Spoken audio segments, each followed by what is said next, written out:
Hello बच्चों, मेरा नाम रितिन मिश्रा। आज मैं आपको क्लास 5th में हिंदी व्याकरण व्योम चैप्टर 2 पढ़ाएंगे। बेटा चैप्टर 2 की नेम है वर्ण विचार। आपको प्रीवियस वीडियो में इसकी कुछ चर्चा की गई है। तो बेटा हम थोड़ी सा अब आगे की ओर चलते हैं। हमारा आगे है स्वरों की मात्रा। ये हमारा हेडिंग्स है। कल आपने पढ़ा था बेटा कि उच्चारण की दृष्टि से स्वर 3 प्रकार के होते हैं। आई होप कि आपको लर्न भी हो गया होगा। तो बेटा एक बार आप ट्राई करते रहिए, मतलब लर्न करते रहिए। ऐसा नहीं कि आपको ढेर सारा बर्डन हो जाए और एक साथ आप लर्न ना कर पाएँ। तो आप अभी से कोशिश करते रहिए, थोड़ा थोड़ा थोड़ा करके लर्न। आपने देखा है ना कि एक घड़े में जब एक एक रुपए करके डाला जाता है तो घड़ा एक दिन फुल हो जाएगा।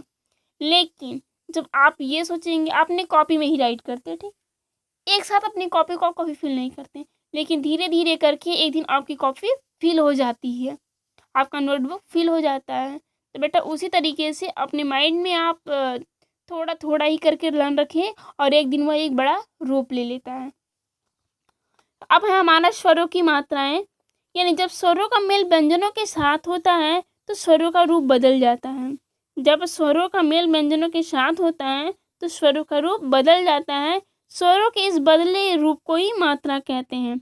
यानी अस्वर की कोई मात्रा नहीं होती है। जो हमारा अस्वर होता है वह पूर्ण रूप से स्वतंत्र स्वर होता है। स्वरों की जो देखिए मात्राएं दिए हुए हैं, हम आइए चलते हैं। यानी ये देखिए मात्रा दिया हुआ है और आप बेटा हमें लग रहा है कि जब बचपन में जब थे तब से आप इन मात्राओं को पढ़ते चले आ रहे हैं, तो हमें लगता है कि इन मात्राओं को आपको भूलना नहीं चाहिए। फिर भी हम एक बार थोड़ा सा इस पर चर्चा कर लेते हैं। यानी अ का कोई स्वर नहीं होता क्योंकि यह हमारे पूर्ण रूप में पूर्ण व्यंजन में जुड़े होते हैं। क्योंकि जब भी व्यंजन वर्ण होते हैं हमारे स्वर के बगैर अधूरे होते हैं। जब व्यंजन में स्वर नहीं जुड़ता है तब तक हमारा व्यंजन वर्ण अधूरा रहता है। आपने देखा होगा कि हमारे प्रत्येक व्यंजन वर्ण में जब भी वर्णमाला वाले अक्षर लिखे होते हैं तो उसमें अ स्वर स्वतंत्र पूर्वक उसमें जुड़े होते हैं। तो आ की मात्रा होता है एक खड़ी पाई। ये देखिए ई का जो मात्रा होता है एक खड़ी पाई और पीछे से उड़ाई है। बड़ी का मात्रा है एक खड़ी आगे से खड़ी पाई और उड़ाई है। ऊ का मात्रा है मतलब आपकी बाएं तरफ का जो टांग होता है वो टूटा हुआ है और बड़ा ऊ का मात्रा वो दाहिनी तरफ होता है। री का सी के आकार में बना होता है। ए का मात्रा एक चुंडी होता है। ए का 2 चुंडी होता है। ओ का एक खड़ी पाई और एक चुंडी। औ का एक खड़ी पाई और 2 चुंडी। अब आते हैं हम व्यंजन की तरफ। जिन वर्णों का उच्चारण स्वरों की सहायता से किया जाता है तथा वायु मुख में रुक कर बाहर निकलती है।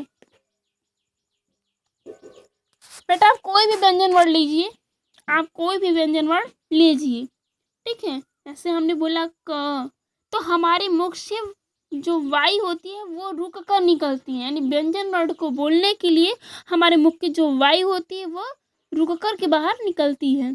उच्चारण की दृष्टि से व्यंजन 3 प्रकार के होते हैं: स्पर्श व्यंजन, अंत्यस्थ व्यंजन, ऊष्म व्यंजन। यानी हिंदी भाषा में व्यंजनों की संख्या 33 है और स्पर्श व्यंजन, अंत्यस्थ व्यंजन, ऊष्म व्यंजन यानी 3 भागों में बांटा गया है। और हमारे स्पर्श व्यंजन होते हैं जिन व्यंजनों का उच्चारण करते समय मुख से निकलने वाली वायु मुख के किसी न किसी भाग का स्पर्श करती हुई बाहर आती है, वे स्पर्श व्यंजन कहलाते हैं। इनकी संख्या 25 होती है।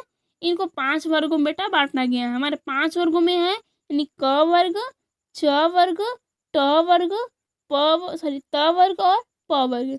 यानी ये हमारे 5 वर्ण प्रत्येक